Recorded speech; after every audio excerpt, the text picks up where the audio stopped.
selamat datang di video pembelajaran Bahasa Indonesia. Hari ini kita akan mempelajari materi resensi dengan cara yang mudah, seru, dan bermanfaat untuk kehidupan sehari-hari. Pastikan kalian sudah siap dan fokus untuk belajar. Yuk kita mulai! Sebelum memulai pelajaran hari ini, saya memiliki dua pertanyaan untuk teman-teman. Yang pertama, apakah kalian pernah memberikan ulasan di toko online setelah membeli barang? Dan apakah kalian pernah merekomendasikan film atau buku kepada teman-teman kalian? Bagaimana teman-teman? Apakah kalian pernah melakukan dua kegiatan tersebut? Jika kalian pernah melakukan dua kegiatan tersebut, sebenarnya hal itu memiliki konsep yang sama dengan resensi. Jadi, resensi itu apa sih? Resensi menurut KBBI adalah pengembangan, pembicaraan, atau ulasan buku. Nah, tetapi resensi itu tidak harus buku. Bisa juga karya sastra yang lain seperti puisi, drama, atau film. Tetapi fokus kita hari ini adalah resensi tentang buku. Nah, secara umum resensi itu adalah tulisan yang memberikan gambaran secara menyeluruh tentang suatu karya yang ditulis dengan singkat, padat, dan juga jelas. Dalam menulis resensi, kita harus memperhatikan beberapa unsur di dalamnya. Ada 6 unsur dalam resensi. Yang pertama, ada judul resensi. Judul resensi adalah nama yang dipakai untuk menyiratkan isi tulisan, dibuat secara menarik dan juga dapat mewakili secara keseluruhan isi tulisan kita. Yang kedua, ada identitas buku. Identitas buku ini merupakan gambaran secara umum tentang isi buku yang biasanya ada di halaman depan yang memuat judul buku, nama penulis, tahun terbit, penerbit, dan juga nomor edisi. Bisa juga ditambahkan hal-hal lain yang ada di dalam isi buku tersebut. Nah, yang ketiga ada pembukaan. Pembukaan ini merupakan pengantar kita kepada pembaca yang bisa kita buka dengan diskusi terhadap permasalahan yang ada di dalam buku, atau juga kita dapat menceritakan tentang latar belakang suatu buku itu, karya itu, atau juga latar belakang penulisnya. Nah, yang keempat ada sinopsis. Sinopsis ini merupakan cerita singkat atau ringkasan dari buku tersebut. Yang kelima ada analisis.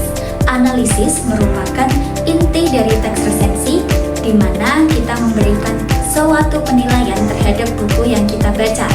Nah, di dalam analisis kita dapat mencantumkan kelebihan atau keunggulan buku dan juga kekurangan buku.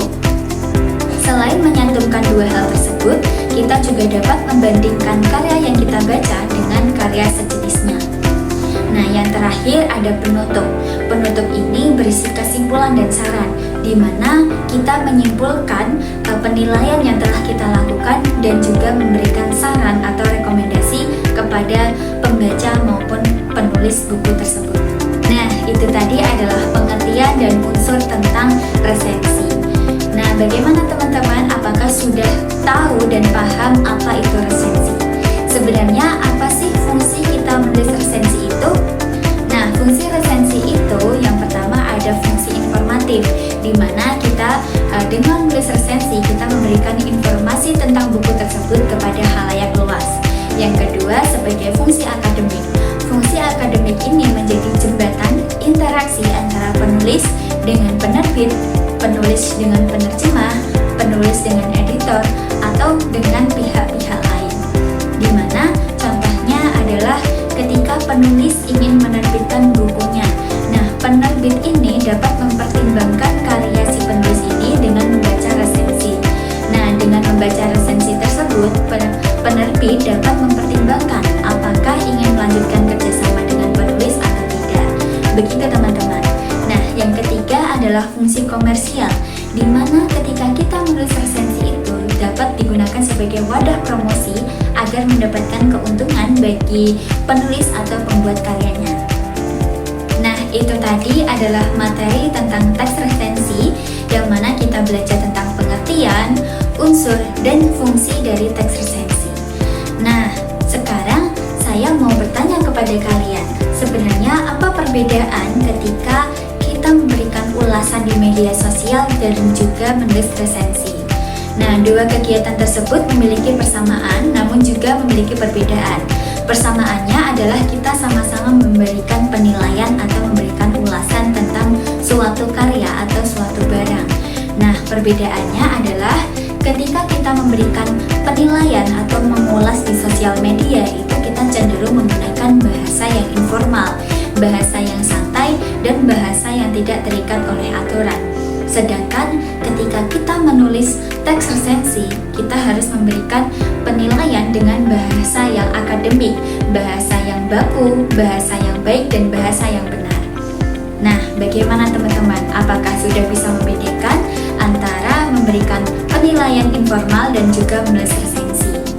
Nah, saya harap setelah teman-teman mempelajari materi teks resensi, kalian dapat menulis resensi berdasarkan buku yang pernah kalian baca atau buku yang akan kalian baca. Untuk mengetahui lebih lanjut tentang materi hari ini, mari kita cermati bersama contoh teks resensi. Di sini saya menampilkan satu contoh teks resensi. Nah, pada bagian awalnya memuat judul resensi. Judul resensi dalam teks tersebut adalah mengenal realitas keindonesiaan dalam kumpulan cerpen terbaik Kompas 2016. Judul tersebut harus mewakili secara keseluruhan isi tulisan, di mana ketika kita membuat judul resensi itu harus dibuat berbeda dengan judul bukunya.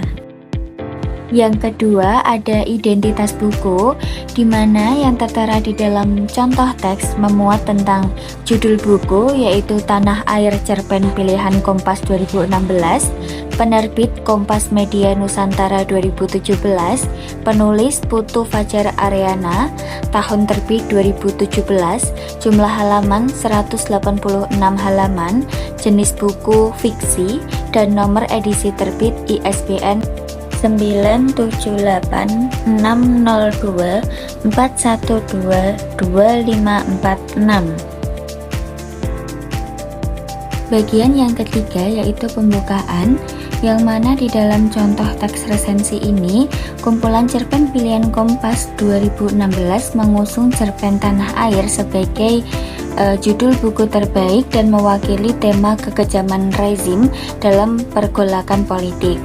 Kemudian tema yang kedua yaitu relasi sosial yang tak setara yang diwakili oleh cerpen Istana Tembok Bolong Bongsuwong Yogyakarta 1970 karya Seno Gumira Aji Dharma.